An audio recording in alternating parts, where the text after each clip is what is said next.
আসসালামু আলাইকুম। এখন শুনবেন সংবাদ শিরোনাম। পাঠ্যপুস্তক বিতরণে এবারও বিপাকে এনসিটিবি। এখনও একটি বইও ছাপা হয়নি ষষ্ঠ থেকে অষ্টম শ্রেণীর। নতুন বই পেতে অপেক্ষা করতে হবে মার্চ পর্যন্ত।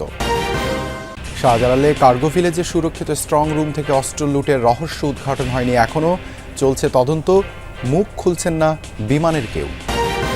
রক্ষী বাহিনী তৈরি নয়, সার্বভৌমত্ব রক্ষায় প্রশিক্ষণ দেয়া হবে ৯,০০০ তরুণকে, জানালেন উপদেষ্টা আসিফ মাহমুদ।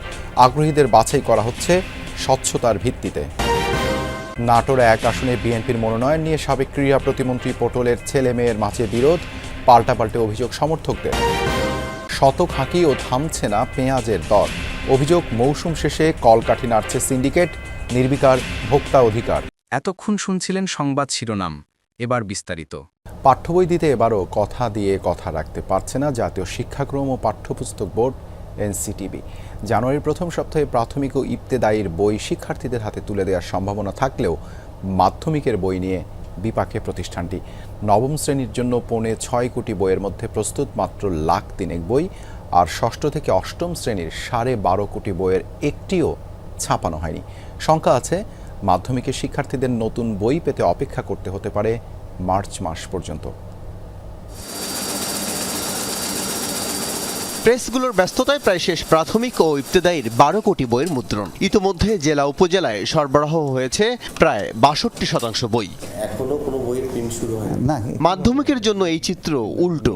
5 নভেম্বর পর্যন্ত বই ছাপানোর কার্যাদেশেই দিতে পারেনি এনসিটিবি। চলতি সপ্তাহের মধ্যে বই ছাপানোর কাজ শুরুর কথা ভাবছে প্রতিষ্ঠানটি। নির্বাচনী ডামাডোল আর প্রেসগুলোর ব্যস্ততায় মাধ্যমিক শ্রেণীর বই কবে পাওয়া যাবে তা নিয়ে শঙ্কা আছে সংশ্লিষ্টদের।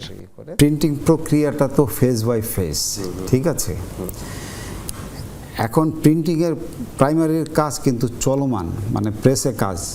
আমি এখন যদি ধরেন 6-7-এর যায়ও এটা বা 9-10-এর, তারা কিন্তু এই কাজটা ধরতে পারবে না মানে তারা যেহেতু প্রাইমারি নিয়ে ব্যস্ত রয়েছে, মানে বাই ডিসেম্বর আমাদের কাজগুলো কিন্তু শেষ হয়ে যাবে।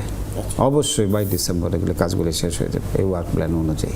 এক সপ্তাহ পরও কার্গো ভিলেজের লুট হওয়া অস্ত্র সম্পর্কে কিছুই জানাতে পারেনি রাষ্ট্রীয় উড়োজাহাজ সংস্থা বিমান।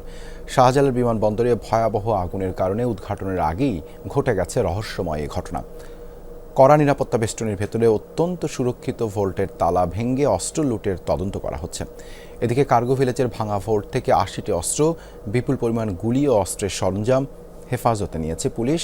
তবে অস্ত্র লুটের ঘটনায় মুখ খুলছে না বিমানের কেউ।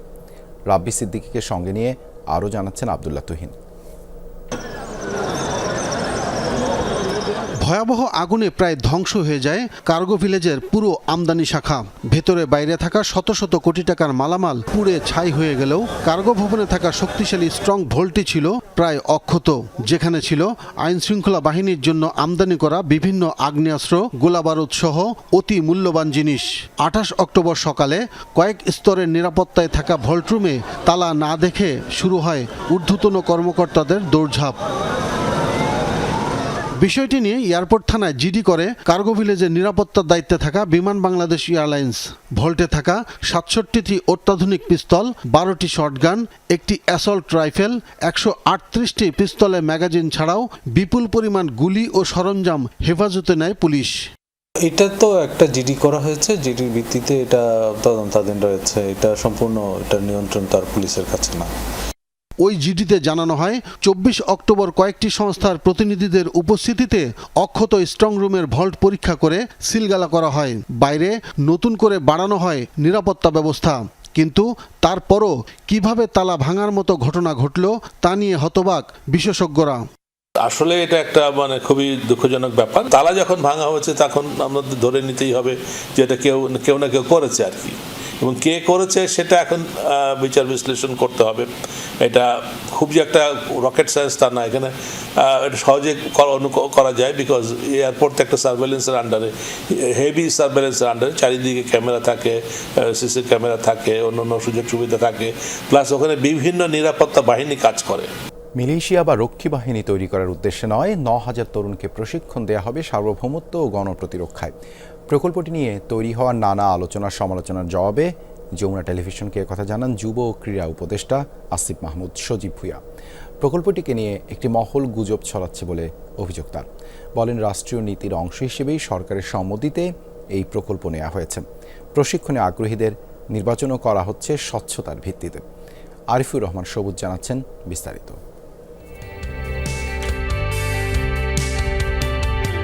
দেশের 18 থেকে 35 বছর বয়সী তরুণ তরুণীদের জুডো, কারাতে, তাইকোয়ান্দো এবং শুটিং প্রশিক্ষণের একটি প্রকল্প গ্রহণ করেছে যুব ও ক্রীড়া মন্ত্রণালয়। প্রকল্পের আওতায় 8,850 জনকে প্রশিক্ষণ দেয়া হবে বিকেএসপিতে। আত্মরক্ষামূলক মৌলিক প্রশিক্ষণ বলা হলেও এই প্রকল্প নিয়ে পক্ষে বিপক্ষে তৈরি হয়েছে মিশ্র প্রতিক্রিয়া, নানা জল্পনা কল্পনা। যমুনা টেলিভিশনকে দেয়া এক সাক্ষাৎকারে এর জবাব দেন এ মন্ত্রণালয়ের উপদেষ্টা। দুঃখজনক যে এগুলো সব কিছু পাবলিক ডকুমেন্ট, এটা যারা আলোচনা করছেন এসব বিষয়ে আমি দেখি অনেক শিক্ষিত মানুষজন আলোচনা করছেন। তারা এটা চাইলেই এটার বিষয়ে বিস্তারিত খোঁজখবর নিতে পারতেন। আমাদের প্রশিক্ষণটা দেওয়া হবে এয়ার গান দিয়ে। অনেকে AK-47-এর কথাও বলছে। কথাটা যারা বলছে তারা খুব উদ্দেশ্যপ্রণোদিতভাবেই এই প্রশিক্ষণটাকে প্রশ্নবিদ্ধ করার জন্য, এবং তাদের ভিন্ন উদ্দেশ্য আছে বলে আমি মনে করি। তিনি বলছেন, জাতীয় নিরাপত্তার স্বার্থে তরুণদের প্রশিক্ষিত করার জন্য এটি পাইলট প্রকল্প। কখনো সংকটময় পরিস্থিতি তৈরি হলে যেন তারা ঝাঁপিয়ে পড়তে পারে। আমরা খুব স্পষ্টভাবে এই অন্তর্বর্তীকালীন সরকার গঠনের পরে আপনারা দেখেছেন যে আমরা একটা বড় রাষ্ট্রের দিক থেকে হুমকির সম্মুখীন হয়েছি। সবসময় প্রিপারেশনটা ওয়ার্স্ট সিচুয়েশনের জন্য নিয়ে রাখা উচিত, এবং আমি মনে করি সেই জন্য আমাদের সার্বভৌমত্ব রক্ষা করার চূড়ান্ত একটা উপায় হচ্ছে গণপ্রতিরক্ষা নিশ্চিত করা। আমরা যে প্রশিক্ষণটা দিচ্ছি এটা সামরিক প্রশিক্ষণ থেকে অনেক দূরে। আমি আরও খুশি হতাম যদি আমরা সামরিক প্রশিক্ষণটা দিতে পারতাম। রাজধানী কাকরাইল এলাকায় অবস্থিত সেন্ট ম্যারিস ক্যাথেড্রাল চার্চ এলাকায় ককটেল বিস্ফোরণের ঘটনা ঘটেছে, তবে এ ঘটনায় কেউ হতাহত হয়নি। শুক্রবার রাত 11:15টার দিকে দুটি ককটেল নিক্ষেপের ঘটনা ঘটে, যার মধ্যে একটি বিস্ফোরিত হয়। পরে আইনশৃঙ্খলা রক্ষাকারী বাহিনীর সদস্যরা এসে অবিস্ফোরিত অবস্থায় আরেকটি ককটেল উদ্ধার করে। পুলিশের বোম ডিসপোজাল ইউনিটের সদস্যরা ঘটনাস্থলে গিয়ে উদ্ধারকৃত ককটেলটি নিষ্ক্রিয় করে। এ সময় ডিএমপি ডগ স্কোয়াডকেও তল্লাশি চালাতে দেখা যায়। তবে ঘটনার সাথে কে বা কারা জড়িত এখনও জানা যায়নি। গির্জা সূত্রে জানা গেছে, সেন্ট ম্যারিস ক্যাথেড্রাল গির্জা প্রাঙ্গণে আজ সকালে একটি ধর্মীয় অনুষ্ঠানের আয়োজন করা হয়েছে। সেখানে সারা দেশের বিভিন্ন গির্জা থেকে 600 অতিথি অংশ নেওয়ার কথা রয়েছে। নাটোর 1 আসনে বিএনপির মনোনয়ন ঘোষণার পর থেকেই এলাকা জুড়ে উত্তেজনা।